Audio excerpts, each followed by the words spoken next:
नासिक के TCS office में धर्मांतरण और यौन पीड़न मामले में आरोपी निदा खान अब भी फरार है। निदा खान की तलाशी के लिए पुलिस ने कई टीमें गठित की हैं। बीते दिन उसके पति को हिरासत में लेकर पूछताछ की गई थी, लेकिन उसका कोई सुराग नहीं मिला।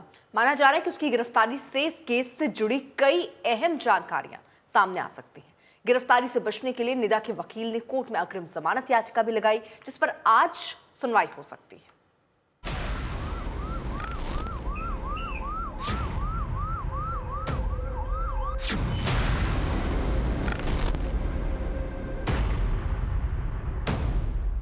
कॉर्पोरेट दफ्तर में धर्मांतरण का नेटवर्क, दबाव बनाकर धर्म परिवर्तन की साजिश, एक नहीं बल्कि कई कर्मचारियों की सीधी भूमिका।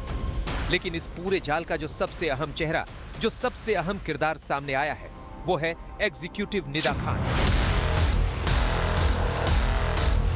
मामले के खुलासे के बाद अब तक कई आरोपी पुलिस की गिरफ्त में आ चुके हैं, लेकिन निदा खान अब तक फरार है।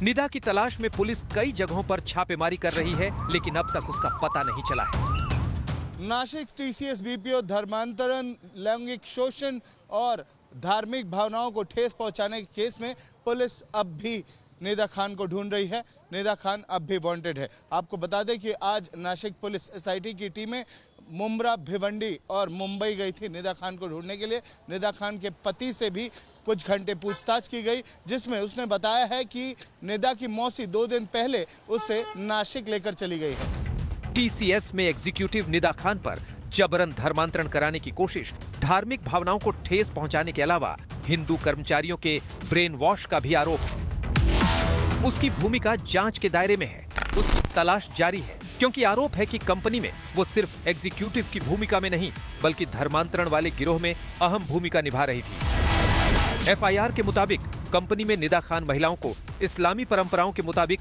कपड़े पहनना और रीति रिवाजों का पालन करने के तरीके बताती थी।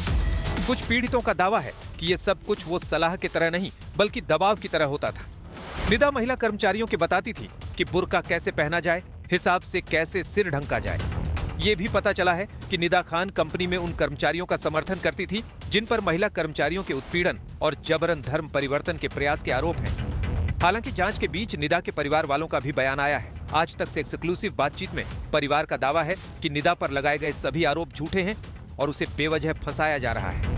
निदा खान के परिवार से, उनके पिता, उनकी माता और उनके चाचा से आज तक ने खास बातचीत की, जिसमें उन्होंने ये कहा कि भोंदू बाबा अशोक खरात के केस में अशोक खरात को बचाने के लिए उनकी बेटी पर यह केस दर्ज किया गया है और जो भी आरोप उस पर लगे हैं वो पूरी तरीके से बेबुनियाद है। इन आरोपों का उन्होंने खंडन किया और ये कहा है कि कोई किसी भी तरीके की धार्मिक भावनाओं को निदा ने ठेस नहीं पहुंचाया, किसी का धर्मांतरण करने की कोशिश नहीं की, किसी का शोषण नहीं हुआ है और जिस महिला ने निदा पर यह आरोप लगाया उससे वो बात तक नहीं किया करती थी। फिलहाल एसआईटी का पूरा फोकस इस केस की निदा खान को पकड़ने और कथित धर्मांतरण गैंग के पूरे नेटवर्क को खंगालने पर है। एसआईटी मामले की तफ्तीश कर इस साजिश के हर किरदार तक पहुंचने की कोशिश में लगी है।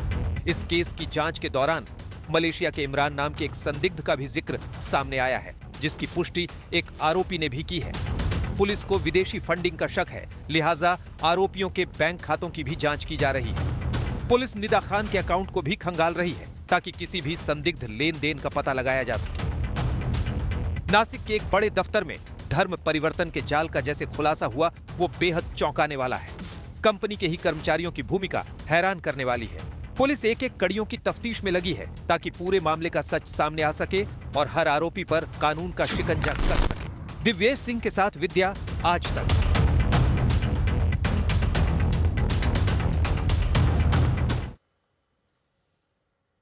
वहीं महाराष्ट्र के नागपुर में एनजीओ की आड़ में धर्म परिवर्तन वाली साजिश का खुलासा हुआ है। बताया जा रहा है कि एनजीओ चलाने वाला रियाज काजी महिलाओं पर धर्म परिवर्तन का दबाव बनाता था, साथ ही महिलाओं से छेड़छाड़ का भी उस पर आरोप है। मामला सामने आने के बाद रियाज काजी को गिरफ्तार किया गया। एटीएस और पुलिस आरोपी रियाज काजी के एनजीओ की जांच कर रही है। ये पता लगाया जा रहा है कि उसके एनजीओ को किस किस ने फंड किया है।